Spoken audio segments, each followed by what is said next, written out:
Hi, I'm Numbert, this is All Indie, and today we're talking about Noby Noby Boy for the PS3. Now, when you first look at Noby Noby Boy, you'll probably have essentially the same reaction I had, and that's, what the frickin' heck is going on? And that pretty much never changes. The game has absolutely no point or purpose. And that's sort of the central idea of Noby Noby Boy. There is nothing to do, unlock, or create. You play as a little rope person named Boy, and essentially all you can do is interact with the environment around you. You can wiggle and eat stuff. The controls are basically stupid. This is the best way I can put it. The controls are absolutely dumb.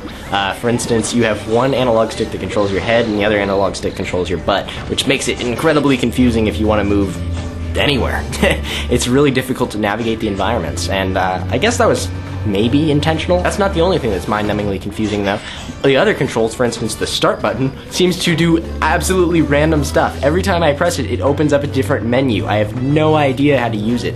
They do offer you a manual, but you're a girl if you read it. The rope physics are actually really good in the game, and I guess it has a funny art style. Is that funny? I didn't really laugh.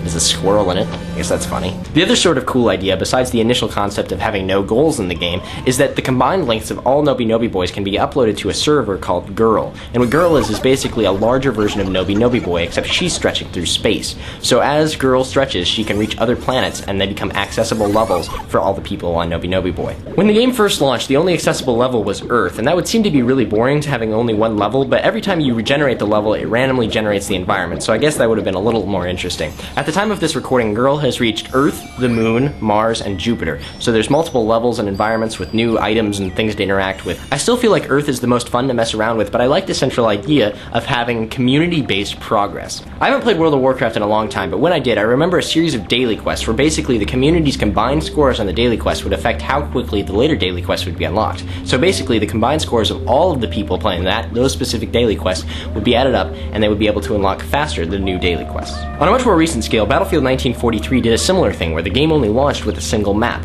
but with the combined kills of the community, you would unlock more and more maps. This can be both a good thing and a bad thing. For instance, if the community gets behind it, it can be a good way for the community to get together and unlock something. And in games like World of Warcraft, it's a pretty safe bet that you're going to have enough people doing them to unlock all of them. But it's a lot more risky with games like Noby Noby Boy. For instance, what if only 10 people had bought the game? They would have never gotten any new maps, or would have been stuck on Earth.